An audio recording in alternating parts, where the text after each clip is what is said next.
Sparfüchse, aufgepasst! Beim Einkaufen kann man viel Geld sparen. So zumindest locken die führenden Märkte ihre Kundinnen und Kunden. Supermärkte und Discounter bieten Apps an, mit denen man sich nicht nur bei jedem Einkauf Rabatte sichern kann, sondern auch eine Menge anderer Vorteile. Wie gut funktionieren diese digitalen Kundenkarten aber in der Praxis und welche App bietet die meisten Rabattaktionen? Das probiere ich in den nächsten 2 Wochen aus. Dafür muss ich die Spar-Apps auf dem Smartphone installieren. Lidl verlangt für meinen Geschmack etwas zu viele persönliche Daten von mir, wie zum Beispiel meine Handynummer. Wenn ich meine Handynummer nicht angebe, kann ich weder die App nutzen, noch die verschiedenen Rabattaktionen. Lidl verspricht mir nach jedem Einkauf einen Sofortgewinn in Form eines digitalen Rubbelloses und die Lidl Plus App lädt förmlich zum Rabattsammeln ein, denn Lidl sagt, je mehr ich einkaufe, desto höher fällt mein möglicher Rabatt auch aus. Die Penny-App verlangt weniger persönliche Daten von mir. Rabatte kann ich mir auch ohne Handynummer sichern. Zusätzlich kann ich mein Payback-Konto hinterlegen.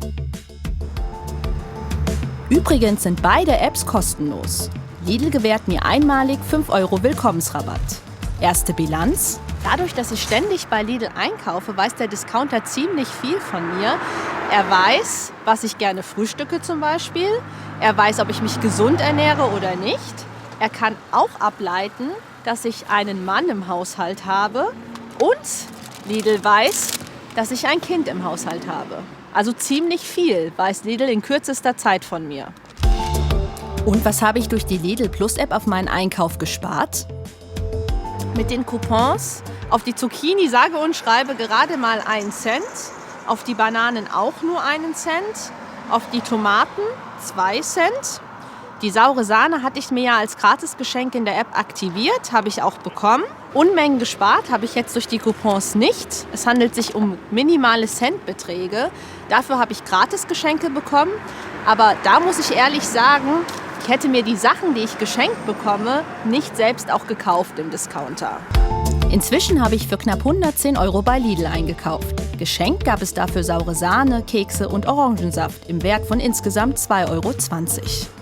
Eins steht auf jeden Fall fest: Durch die digitalen Kundenkarten der Discounter und Supermärkte schaut man viel häufiger, ob es Angebote gibt, und man geht auch tatsächlich viel häufiger einkaufen. In der Penny-App aktiviere ich Rabattcoupons für Tempo-Taschentücher, Lachs und Tomaten. Und ein nettes Gimmick in der Penny-App ist, dass ich eine Einkaufsliste erstellen kann und die dann mit Familienmitgliedern teilen kann. Eigentlich wollte ich im Pennymarkt nur die Tempo-Taschentücher kaufen, das Lachsfilet und die Tomaten, denn die waren im Angebot, haben meine Coupons angezeigt. Letztendlich habe ich aber fast 2 Tüten voller Lebensmittel gekauft. Einfach deshalb, weil man dazu verleitet wird, dann mehr zu kaufen, wenn man erstmal im Discounter ist. Wie man jetzt so schön sehen kann, habe ich wegen der Penny-App 86 Cent Rabatt bekommen auf die Tempos, auf den Lachs 84 Cent. Das zeigt ganz deutlich, dass die Rabatte in der Penny-App wesentlich höher ausfallen als bei Lidl Plus. Auffällig ist, ich bekomme von beiden Discountern nun regelmäßig Angebotsvorschläge. Lidl weiß ganz genau, wann ich einkaufen gehe, also ob ich zum Beispiel an bestimmten Tagen am liebsten einkaufe, und Lidl merkt sich, was ich einkaufe. Warum macht das Lidl? Lidl kann mir dann speziell auf mich abgestimmte Rabatte und Vorteile zusichern. Heißt, beide Discounter erstellen sogenannte Nutzerprofile von den App-Userinnen und Usern. Und das ganz legal, denn bei der Anmeldung habe ich der Datenspeicherung zugestimmt. Mein Fazit nach 2 Wochen: Richtig viel Geld sparen kann man mit der Lidl Plus App nicht. Aber wer Spaß daran hat, ab und zu was gratis geschenkt zu bekommen oder ganz, ganz minimal zu sparen, der kann die Lidl Plus App auf jeden Fall nutzen.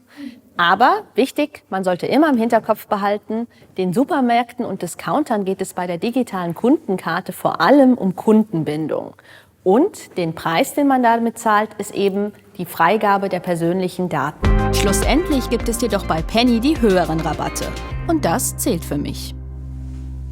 Hallo, guten Abend, Sonja Gettert von der Verbraucherzentrale. Guten Abend, Frau Brüning. Frau Gettert, was ist denn eigentlich der Unterschied zwischen den Apps und anderen Rabattsystemen wie zum Beispiel Payback? Es gibt viele Gemeinsamkeiten, zum Beispiel, dass die Karte als solche gar nicht mehr vorgezeigt werden muss, sondern das geht auch mit dem Smartphone. Aber der wesentliche Unterschied ist, dass die Apps von den Discountern eben nur in den Filialen dieser Discounter vorgezeigt werden können, während zum Beispiel bei Payback ja bei verschiedenen Geschäften Punkte gesammelt werden können. Und warum machen die Unternehmen das? Also um die Kunden an sich zu binden wahrscheinlich. Genau, das Hauptziel ist tatsächlich die Kundenbindung und eben auch die Datensammlung. Also es werden da tatsächlich Kundenprofile angelegt. Das ist das Hauptansinnen der Anbieter.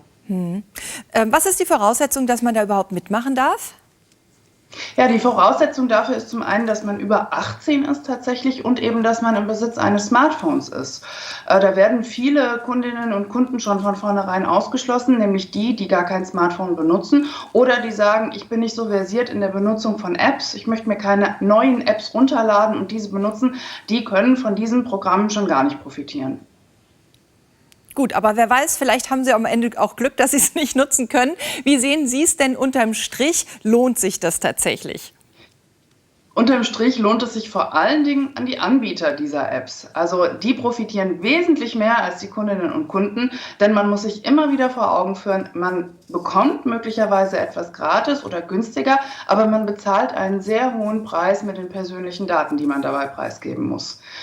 Es ist ja auch so, dass die Coupons und die Rabatte, die man da bekommt, eher selten auf die Produkte, die man sich selbst aussuchen kann, zugeschustert sind, sondern man bekommt Vorschläge, man bekommt Coupons angezeigt, die dann für bestimmte Produkte eingelöst werden können. Und das sind in den allerseltensten Fällen genau die Produkte, die man sowieso auf seiner Einkaufsliste hätte. Das verleitet dann eben dazu, dass Produkte gekauft werden, die man eigentlich nicht auf der Liste hatte, die man vielleicht gar nicht braucht, die einem möglicherweise auch gar nicht gefallen, die dann am Schluss im Müll landen. Und unser Rat für ein schlaues Haushalten ist eher, dass man sich vor dem Einkauf eine eigene Einkaufsliste macht mit den Produkten, die man braucht und nur diese dann auch einkauft. Das kann so einfach sein. So hat es Nora ja eben im Film auch geschildert, dass sie eigentlich öfter einkaufen gegangen ist und dann auch mehr gekauft hat, als sie eigentlich wollte. Wir haben ja im Film gesehen, was die Läden dann alles über mich wissen oder welche Schlüsse sie ziehen können. Warum ist das problematisch? Ja, das Problem ist zum einen, dass man bereits bei der Anmeldung schon viele sensible Daten preisgeben muss und spätestens dann, wenn man die App dann beim Einkauf zum Einsatz bringt, also das Smartphone vorzeigt an der Kasse, dann können eben auch regelrechte Nutzerprofile angelegt werden. Also die Anbieter wissen ganz genau, zu welchen Zeiten, an welchen Tagen man einkaufen geht, welche Produkte man kauft und da können dann eben genaue Rückschlüsse gezogen werden. Zum Beispiel, wer nur abends und am Wochenende einkaufen geht, ist aller Wahrscheinlichkeit nach berufstätig. Wer bevorzugt teure Produkte einkauft, ist entweder bereit, mehr Geld auszugeben oder hat tatsächlich auch mehr Geld zur Verfügung. Und da können schon sehr genaue Profile angelegt werden. Man macht sich tatsächlich gläsern. Durch die Medien ist da auch mal ein ganz brisantes Beispiel gegangen, was sich in den USA zugetragen hat. Die minderjährige Tochter einer Familie ist mit der Kundenkarte der Familie im Supermarkt einkaufen gegangen und hat dann ihr Einkaufsverhalten dahingehend geändert, dass sie nur noch unparfümierte Kosmetik gekauft hat. Der Anbieter hat dann daraus automatisch den Rückschluss gezogen, in der Familie dürfte jemand schwanger sein und hat Coupons für Windeln und andere Babyprodukte verschickt. Diese Coupons hat dann der Vater aus dem Briefkasten gefischt und hat dadurch festgestellt, oh, meine minderjährige Tochter scheint schwanger zu sein. Oha. Also man muss sich schon ganz genau überlegen, möchte man, dass die Anbieter mehr über einen Bescheid wissen als der engste Familien- und Freundeskreis vielleicht? Also vor dieser Geschichte wollte ich noch sagen, ach na ja, also diese Daten, wann ich einkaufen gehe oder sowas, sind vielleicht ganz vielen gar nicht so wichtig. Haben Sie denn Informationen darüber, dass die Unternehmen meine Daten auch weitergeben? Also die Unternehmen sagen durch die Bank, wir geben die Daten entweder gar nicht an Dritte weiter oder nur so, dass es auch zur Funktionalität, also dass die Funktionalität weiter gewährleistet ist, zum Beispiel an technische Dienstleister. Aber ganz klar ist, dass es in der Vergangenheit auch schon bei ganz großen Firmen Datenlecks gegeben hat und diese sensiblen Daten eben dann doch nach außen getragen wurden. Also eine absolute Sicherheit gibt es da nie. Frau Gettert, außerdem sind die Daten... Ja. Ich wollte Sie nicht unterbrechen. Für die Firmen selbst schon so wertvoll, dass es eigentlich oft gar nicht auf die Weitergabe ankommt, sondern die Firmen selbst können mit den gesammelten Daten schon ganz schön viel anfangen. Frau Gettert, ganz herzlichen Dank. Machen Sie es gut. Tschüss. Ich danke Ihnen. Tschüss. Also, Discounter-Apps lohnen sich mehr für die Anbieter als für uns Kunden. Wir kaufen im Zweifelsfall mehr, als wir eigentlich wollen. Die Discounter erfahren im Gegenzug eine Menge Persönliches über uns. Erstmal nicht so schlimm, könnte man denken, aber damit sind unsere Daten in der Welt und nicht vor Missbrauch geschützt.